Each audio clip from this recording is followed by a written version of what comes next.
Tinubu's 1 year in office has been marked by pains and agony.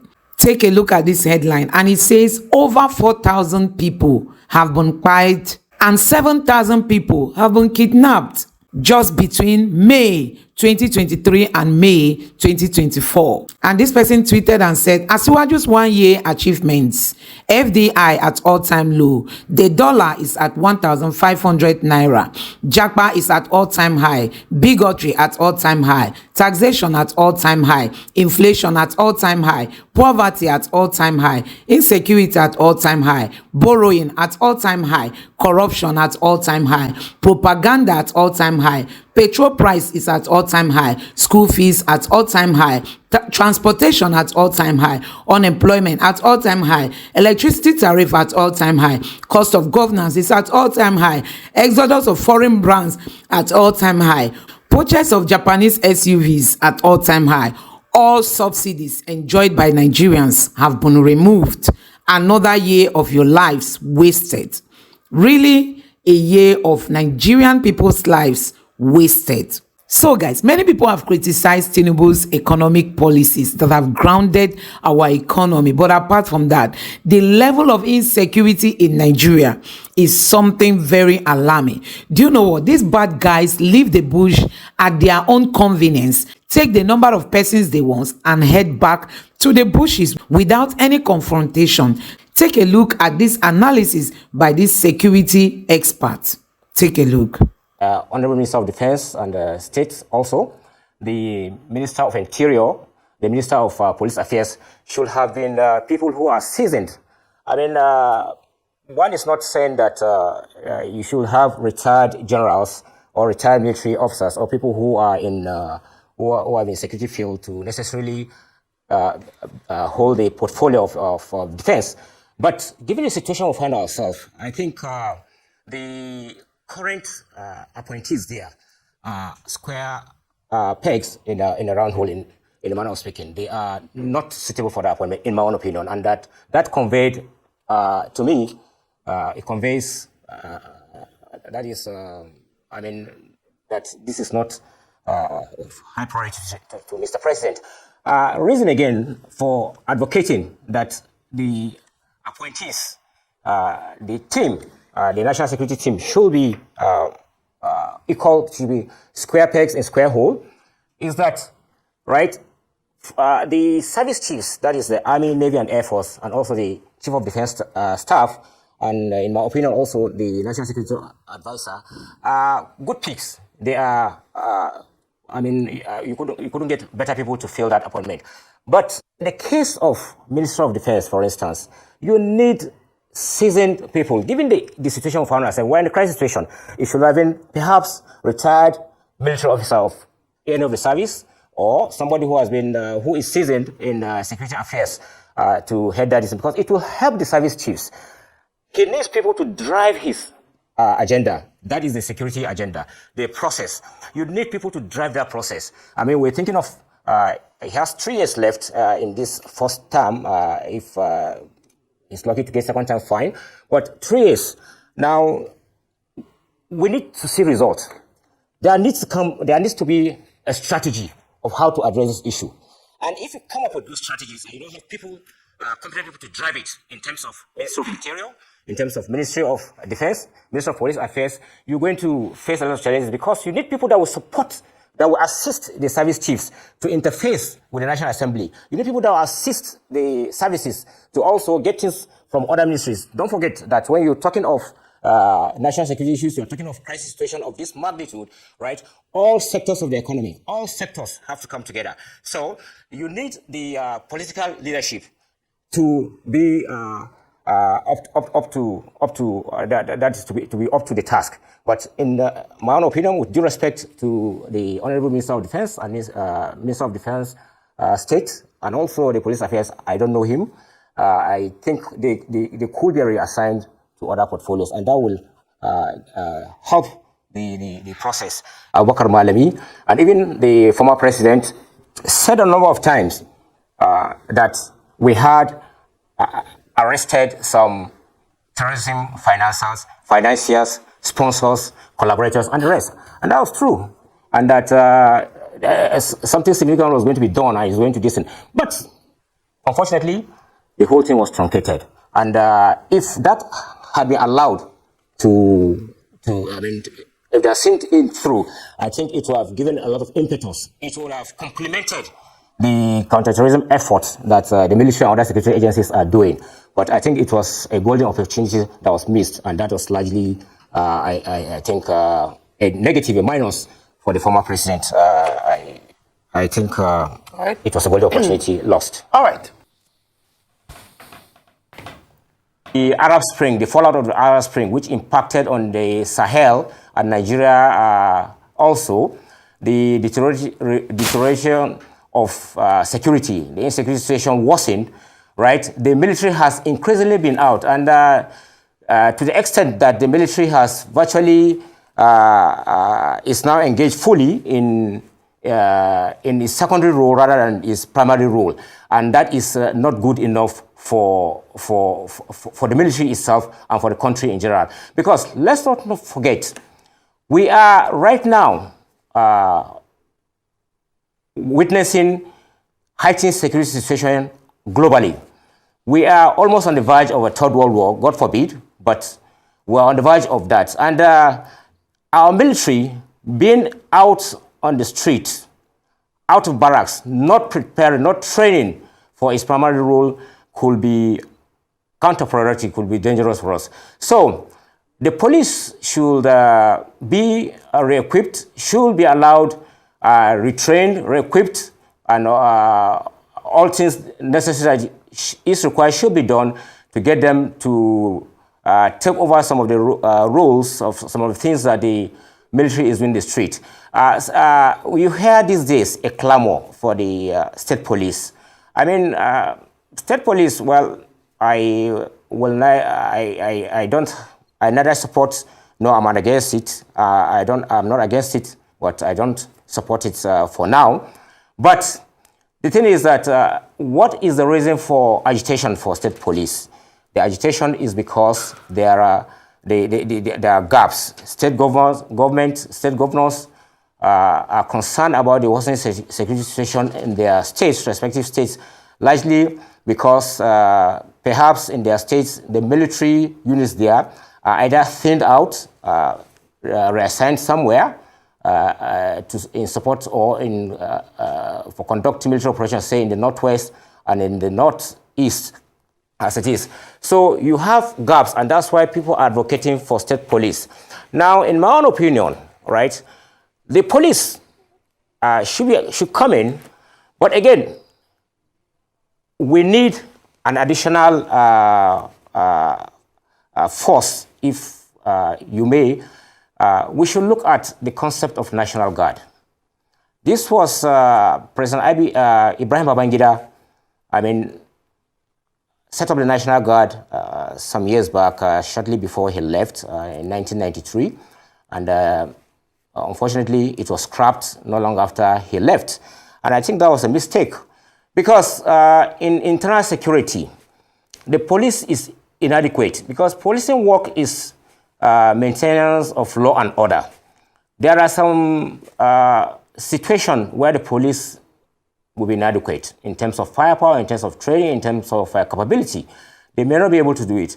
But if you have a National Guard, and in this case, say for instance the United States, they have a National Guard. In many other countries, they have something akin to the National Guard.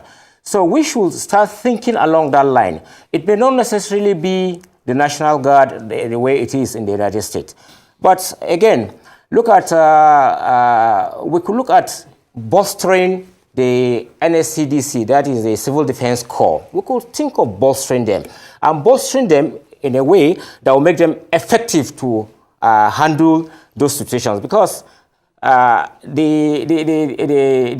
some criminal situation, some security situation in the country could be beyond the capacity of the police. So, in bolstering the NSCDC, I'm looking at that the military, for instance, could superimpose command over them. This is what you have in countries like Bangladesh. Bangladesh, for instance, is a third world country like us, It has a population of about 200 million. It is a country that is not well endowed with resources. But you'll be surprised to learn, to hear that the Bangladesh can, in times of emergency, mobilize up to 10 million men under arms. It can do that. The armed forces is not that large, but it can mobilize, because right from the village up to the from the village units upwards, it has what it's called. It has elements of military or force that can be mobilized. They train in times of that is peacetime like now, but in the event of emergency, they can come in, and of course, the Go ahead, wrap up, General, before I ask more questions. Just wrap up. Okay, so I think we should look at in this regard, that is not just the police, but the Civil Defense Corps. Okay. We had in our... Go ahead, sir. General? Okay. Go ahead. Okay, so that's, yes, that is, I mean, get the Civil Defense Corps. Now, the police too need to be retrained, like you said earlier. The police should be retrained, and I absolutely agree with it. And they should be allowed to come in to less intense area, less threatened area, there's areas within their capability. But you need to think along the line of establishing a National Guard Corps, or remodifying, look at tinker with the NSCDC or other strong arm aspect that will complement the military in terms of internal security. But the military needs to be pulled out and returned to the barrack for to retrain, for it to prepare for its primary role. Okay, so, I mean, you've talked about a reservist system, you've talked about many iterations, like what is happening in some other parts of the world. Even in America, you've got a lot of people that are military reservists. You know, they also have the National Guard system with all of that. And they also have multi-layer policing system. But when we look at the context of Nigeria, number one, let's look at many other factors. We have poverty that also heightens this insecurity. We have proliferation of small arms across our borders. We have tribal insecurities across our borders. We also have problems, you know, as regards discipline in the military. I want you to talk about that. I like the case of Okwama, Banex Plaza, you know, that's just been shut down because of the back and forth. I want you to talk about problems with discipline at first. All of this also disrupt that civilian-military relations. That's number one. Number two, when we are saying let's put more boots on the ground, let's arm more people, we have NSCDC, we have police, we have vigilante groups across the country. At some point we had civilian GTF and all of that. Is it really about the conversation about the boots on the ground, or development of a proper doctrine that employs a lot of intelligence in fighting this asymmetric warfare? Because that's the angle that is also missing in all of this. Is the doctrine holistic enough?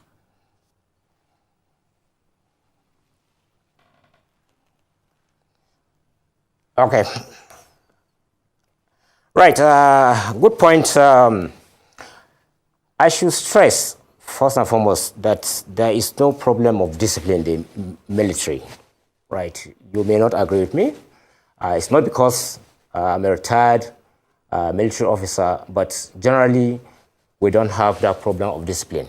You can see that the military is always decisive when it comes to issues of discipline. And I mean, if there's any infraction, the issue of Okwama and Banex Plaza, I think it fits into what we said a while ago. That is, the military has been out of the barracks for too long.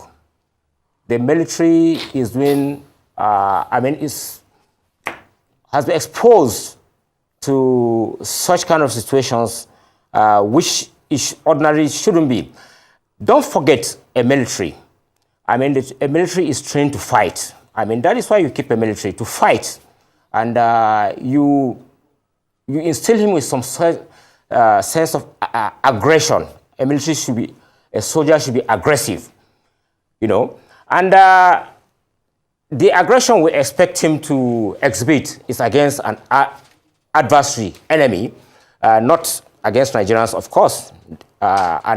We do not in any way support soldiers being aggressive to fellow Nigerians. But the military being too long out of the barracks, conducting this so-called supporting the security agencies in the counter-insurgency, counter-terrorism, internal security, has exposed the military to, some of those issues that you have. Now, also you talked of boots on the ground and whether developing proper doctrine, holistic approach or this. Well, you may recall in an earlier appearance on this show when I was here, I think some 3 weeks back or so, and I advocated that we need a strong military. There is no doubt about that. And having a strong military is talking in terms of raising the strength of the military, equipping them properly. Now, I cited an example of Sri Lanka. Sri Lanka, a country that is like 1/10 or 1/20 the size of Nigeria. But for them to handle that insecurity, the situation that they faced at that time against the Tamil Tigers, they had to create about 17 to 18 divisions. And within 3 years, inclusive of the training, the organizing and other aspects of logistics and the rest, they handled that something. And I believe now they are back to the barracks and other this. So you need that surge. You cannot, look, the Nigerian military, a fantastic military. We've proved our worth. We've shown that we're world class. Tell me one military that has done so well like the Nigerian military. We did that in Ekomog. We exhibited in Sierra Leone. We're a fantastic military, no doubt about it. But since 1989 or 1990, when we went to Liberia, until date, the military has been out. The military is fatigued. The military is tired. The military needs to have some rest, need to organize itself and retrain, be equipped and this thing. So the military is not a problem of discipline. It's not a problem of not having the adequate doctrine. But we should understand that the military has been out for very, very long. I can't see any military in the world, not the United States. I say that, not the United Kingdom. I was trained in Sandhurst. I was commissioned from the Royal Military Academy, Sandhurst. So I can, to some extent, say that no military has been exposed to such kind of situation for a very long time, like our people. So one should commend our military for what they are doing. So that is not to say that doctrines, relevant doctrines, which we have, and which we have, but General, yeah. Even as bandits take over 151 plateau communities, you're still saying we're doing well? 151 communities in the plateau taken over by bandits? Look, right. Go ahead, sir. Get me right. I said at the beginning of this show, I stated that the situation is worsening. Let's not pretend. To say otherwise is to be hypocritical. Now the situation is bad. Make no mistake about that. Again, we don't have sufficient security. The security personnel. What we have right now is insufficient to handle the situation. Almost every state in the country is facing serious insecurity situation.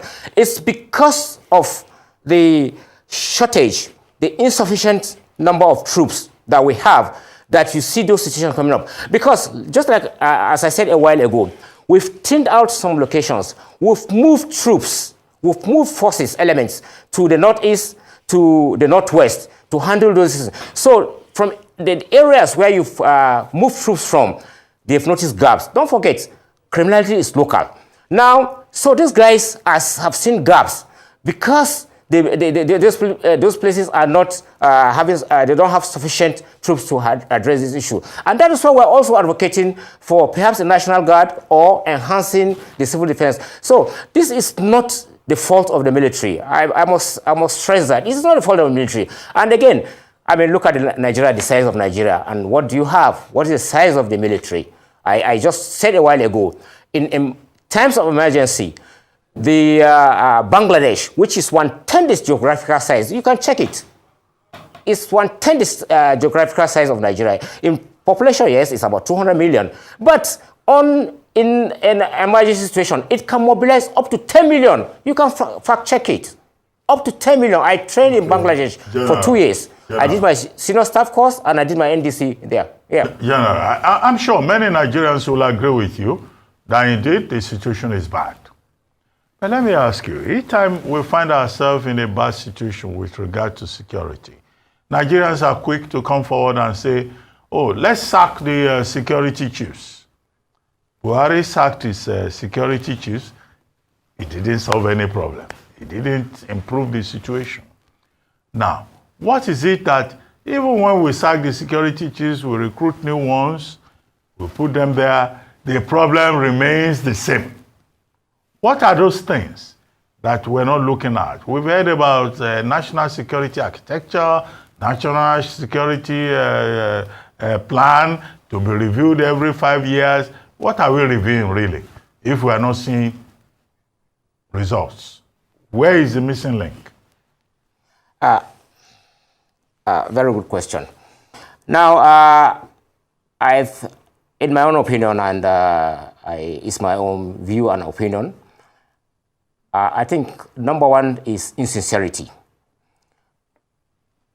The current service chiefs, Army, Navy, Air Force, the Chief of Defense Staff, and the National Security Advisor, in my own opinion, are square pegs in square hole.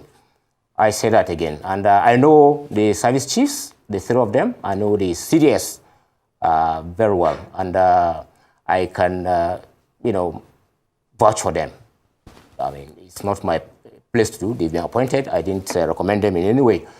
But again, like you said, whenever there are issues, you call for the sack of the service chiefs. I think, again, we should go back. You asked me missing link. I said earlier on, that the body language of the president when he came in, right? It's not just rhetoric. It's not to say I'm keen, I desire to address security. Then you come and appoint the Minister of Defense State, Interior, Police, and people that, in my opinion, should not be there. Should be in other, should hold other portfolios. I mean, in every human endeavor, the team matters, the human factor. Team selection is critical to success. That is one. Two, having the right strategy is critical. I said earlier that insincerity. I mean, look at the former President Muhammad Buhari. The first 2 years, I mean, things were wonderful. I mean, the Northeast, I mean, we saw improvement. We saw good results. I mean, but later, things started falling apart. And that is when mischief set in. That's my own opinion. That's when mischief set in. I mean, after 2 years, he should have rejigged his the security teams. The chiefs should have been changed, in my own opinion, at that time. But again, President Buhari, I mean, with all due respect, I think failed as a leader. And there was a lot of mischief and insincerity. Some people say he's incompetent. I agree he's incompetent. I said that. I mean, And that was why you had that situation that unfortunately the present government administration has inherited. But again, I must add that I'm impressed with President Bola Ahmed Tinubu, with what I've seen so far. I have never met him in person, I don't know him. And I'm impressed, really. He's like President Zelensky of Ukraine. You may like him or not like him, you may like what he's doing, but they exhibit leadership. I mean, the rise of the occasion. One quality that Tinubu has, which I mentioned the other day, is that of he's a listening leader, a responsive leader. And I think he should seek good counsel, and he should listen to what people are saying. But the missing link, like you asked me, right, is that, to me, those things I earlier stated, we need to have troop surge, increase the troop distance, clear this once and for all. The insincerity behind this insecurity, people are profiting from this insecurity. That was why I stated earlier that if the former president had been sincere, if he had followed through that terrorism financing, I mean, we arrested so many people. People were detained for 9 months. We were investigating them. People who are linked to those people that were jailed, the Dubai 6. All right. I mean, we were in UAE and the rest. And, but they were not sincere. Okay. All right, Major General, as we begin to look to wrapping up this conversation, we've looked at the previous 1 year, and now we're looking at the next year, the second year of this administration. And the big question would be that, even though you've said, I mean, two things, I'm not really sure, maybe just clearly, do you think that this administration has, if you were to score 100%, what would you score this administration with regards to security? Because on one hand, I hear you comparing the president to Zelensky, and on the other hand, I hear you saying that there are certain areas security has failed. So I just want to get your position on this in terms of how well this administration has done. Then, in the next 6 months, what are some critical things that the president must do in the immediate to salvage some of these challenges you've identified in security in Nigeria? Just very quickly. Thank you. Okay. I mean, it would be unfair for me to score the president. I have not really looked at the parameters to assess him in terms of President Buhari security. just now, sir. But just like you scored President Buhari. You said he failed. Yeah, that's. But why can't you score this president? If you score President 8 Buhari, years. So After can't you 8 score years. after 1 year? After 8 years. So that's why we are saying, Major General, that's After why we're saying, no. that's what we're saying, hold on a second, please. That's why I was very specific, at the first year. So in terms of the first year, we're not saying, of course, that's why I mentioned as a follow-up question that what are the immediate things for him to do in the next 6 months to fix some of the challenges we've identified. But in your assessment, because this is an assessment of the first year in office, how would you score him? Well, he has tried in steadying the ship of state. He has tried to stabilize. I will say one thing. Had the previous government administration continued up to now, perhaps the situation would have been 10 times worse than this. I expected things to get really bad. So over 50%, 60%? It's bad. Yes. How well? Is it a good, fair, because you were very clear with the last administration. Don't forget, things can improve or things can get worse. But in the first year, how did you do? Well, not too good. I was scoring him 40%. Okay. For now, it's still work in progress. There's still time for him to recover. Yeah. And then, yes. Go ahead. So now, in terms of way forward, so how can he move that 40% to 80%? When we're speaking, how can he double those numbers by the end of next year? I earlier said he should rejig his national security team, his national security council. let him reassign. If he's not going to remove them, I'm not saying he should remove them, but he should reassign, get competent hands and appoint them. That's people who are up to the task, to the Minister of Defense, Minister of Interior, and Police Affairs. He needs to do that urgently, because this is what will drive the process. This is what will help the service chiefs. This is what, now, even if they come up with fantastic, what do you call it, strategic plan on how to do this thing, if you don't have people who drive it, there is a problem. And why I emphasize on this is that if you have seasoned people who are say like former service chiefs, or people who have been in the security sector, or people, somebody like say Wike, make him Minister of Defense, and see he will assist the service chiefs to succeed, because he will stand up squarely to the National Assembly. That is why the problem is, the overbearing this thing of the National Assembly. That's oversight, puts a lot of pressure on the service chiefs in terms of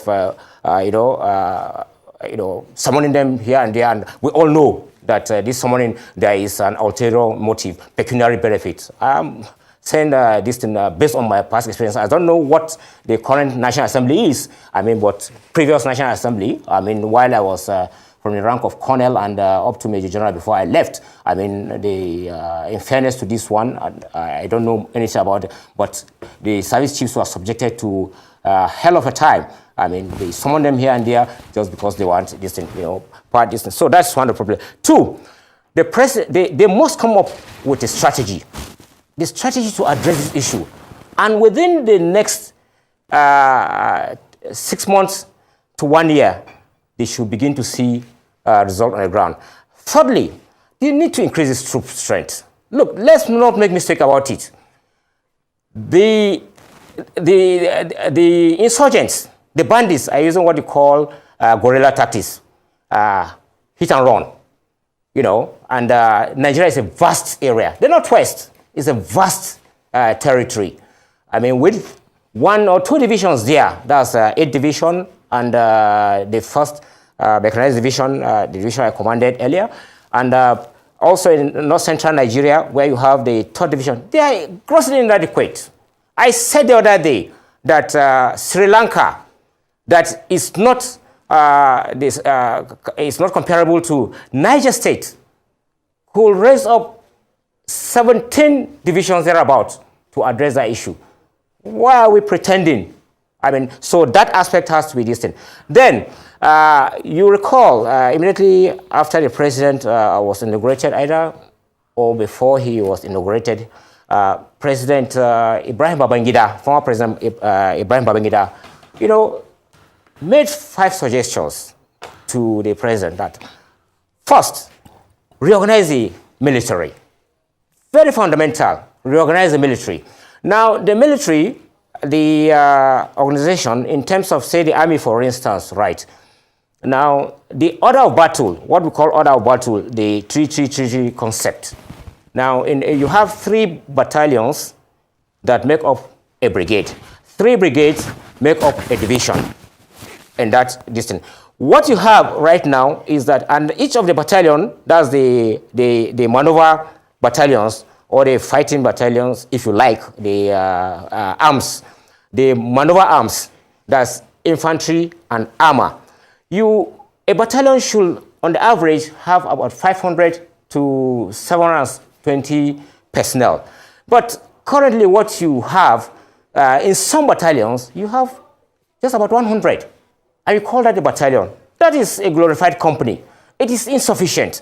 But the military hierarchy, the military top brass, are forced to do certain things because in order to spread troops, so that there seems to be presence. So now, and that is what is even contributing to the problem, because this piecemeal approach, they want to satisfy the state governors on their neck, the presidencies on their neck, the National Assembly is on their neck. Oh, there's a problem here. There's attack here. Troops are not distant. And the man has limited troops. But so he has to, send a few here, send a few here, and that's not enough. And that is why we're having this kind of problem. Because if you try to be strong everywhere, you tend to be weak all everywhere. There is a way we fight. We must ensure that units, battalions are up to strength, and they should be well equipped. That is another reason. We've talked of re-equipping. I mean, re-equipping is not just tanks, it's not just aircraft, it's not just... So guys, Nigeria is finished. Nigeria is finished. You can see how clueless the government is. You can just imagine the level of cluelessness, you know, in this government is really, really alarming. These people do not even, in short, Tinubu came into office and all his vision was just to, you know, pay back the people that helped him got to Aso Rock. We all know he didn't win the election. Peter Obi won this election. But for those of them that he felt they helped him in one way or the other, it was his duty, his responsibility to pay them back by giving them juicy appointments, whether if they can even handle those positions or not. And you can see where that has landed us. Tinubu has F9. I mean, his 1 year in office is marked by F9. I mean, this man has failed woefully. And don't even expect to see things get better by next year. I mean, his second year is going to be worse and worse than what we are seeing. Because he's just there to compensate these people. No political will to take the right decisions to save the state of Nigeria, to alleviate the sufferings of the people. There is no, you know, political will to do all sorts. All they want is just to compensate those who helped them win elections. So you can see where we are in the country. Don't forget, he didn't win the election. They stole the mandate, and that is why Nigeria is paying for it. I mean, the country is paying for it, for what Mahmoud Yakubu did and what the judiciary did. That is what Nigeria is paying for. And that was why when the people rose up to condemn the judiciary and to condemn INEC, people thought Nigerians were taking it too much, you know, they were going overboard. But you can see why people were lamenting. When you take a stolen mandate and you want to rule and make success out of it, it will be difficult. Let me know what you think about all this in the comment section below. Please don't forget to subscribe to the channel and turn on the notification bell. Thank you.